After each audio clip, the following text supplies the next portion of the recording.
प्रधानमंत्री नरेंद्र मोदी ने गाजा में किए जा रहे शांति प्रयासों का नेतृत्व करने के लिए अमेरिकी राष्ट्रपति डोनाल्ड ट्रंप की सराहना की है। पीएम मोदी ने सोशल मीडिया पर साझा एक पोस्ट में लिखा कि गाजा में शांति प्रयासों में निर्णायक प्रगति के बीच हम राष्ट्रपति ट्रंप के नेतृत्व का स्वागत करते हैं।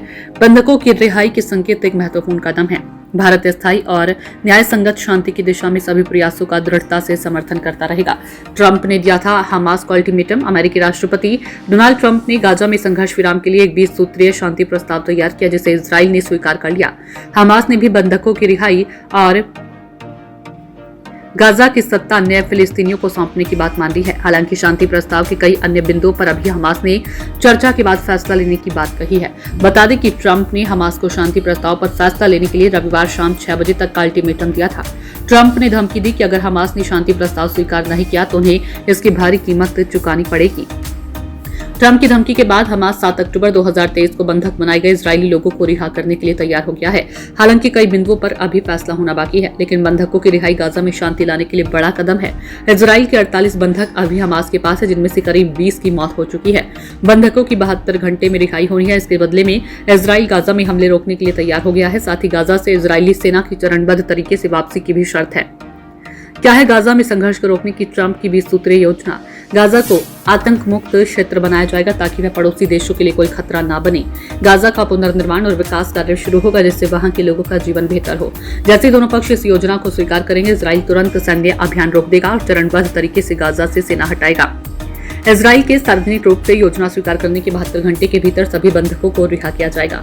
बंधकों की रिहाई के बाद इजराइल अपने यहाँ आजीवन कारावास की सजा पाए 250 फिलिस्तीनी कैदियों को रिहा करेगा। इसके अलावा 7 अक्टूबर 2023 में हमास के हमले के बाद हिरासत में ले गए 1700 गाजावासियों की भी रिहाई होगी। इसके अलावा हर एक इजरायली बंधक के शव के बदले इजराइल को गाजा के 15 कैदियों के शव लौटाने होंगे। जो हमास सदस्य शांतिपूर्वक साथ रहने की शपथ लेंगे, उन्हें माफी दी जाएगी। जो बाहर जाना चाहेंगे, उन्हें सुरक्षित रास्ता और किसी इच्छुक देश में बसने की सुविधा मिलेगी। समझौते के बाद मानवीय सहायता गाजा में बड़े पैमाने पर भेजी जाएगी। रोजाना कम से कम 600 ट्रक राहत सामग्री पहुंचेंगे। सहायता सामग्री का वितरण संयुक्त राष्ट्र और रेड क्रिसेंट जैसे अंतर्राष्ट्रीय संगठनों की तरफ से किया जाएगा। गाजा का प्रशासन फिलिस्तीनी तकनीकी विशेषज्ञों के हाथों में होगा, जिसे एक अंतर्राष्ट्रीय समिति की निगरानी में चलाया जाएगा। इसका नेतृत्व डोनाल्ड ट्रंप खुद करेंगे। ब्रिटेन के पूर्व पीएम टोनी ब्लेयर इसमें उनका साथ देंगे। गाजा के लिए एक आर्थिक पुनर्निर्माण योजना बनाई जाएगी, जिससे निवेश और रोजगार के अवसर पैदा हो। इसे अंतर्राष्ट्रीय संस्थाएं आगे बढ़ाएंगी। गाजा में विशेष आर्थिक क्षेत्र स्थापित होगा, जहां करों में छूट और व्यापारिक सुविधाएं दी जाएंगी। किसी भी निवासी को गाजा छोड़ने के लिए मजबूर नहीं किया जाएगा। जो बाहर जाएंगे, उन्हें वापस लौटने का अधिकार होगा।